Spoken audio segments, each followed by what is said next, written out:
have to rewrite Darwin. Thank you.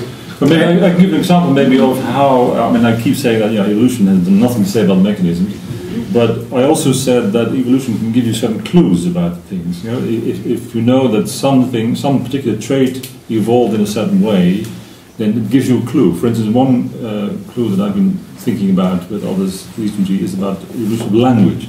How can it be that we have language and other animals don't have language? How can that be? There's a debate about it, but it seems very obvious. How is that possible? And also, how could it have evolved? In fact, it's the title of a paper I've just submitted. How could language have evolved in such a short time? Because 150,000 years ago, there probably wasn't any language whatsoever, and now we have this very interesting cognitive ability called language. How could that have happened?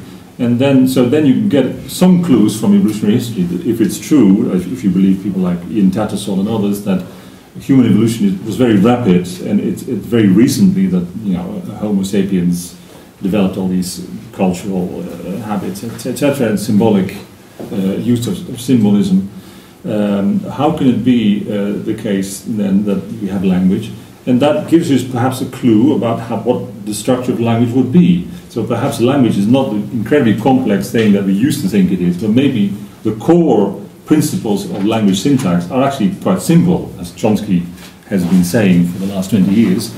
And that makes a lot of sense from an evolutionary point of view, if you really want to get clues from evolution, that something that has evolved so quickly in about 100,000 years, there's not much chance for any kind of natural selection to work on it, for it to be adaptive at all. Although, of course, once our ancestors had language, of course, that would have been a huge advantage, I would have thought.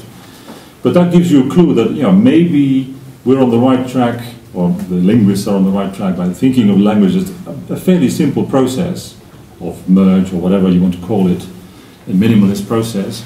And it makes a lot of evolutionary sense, perhaps, that something that evolves so quickly must be fairly simple at the core of it.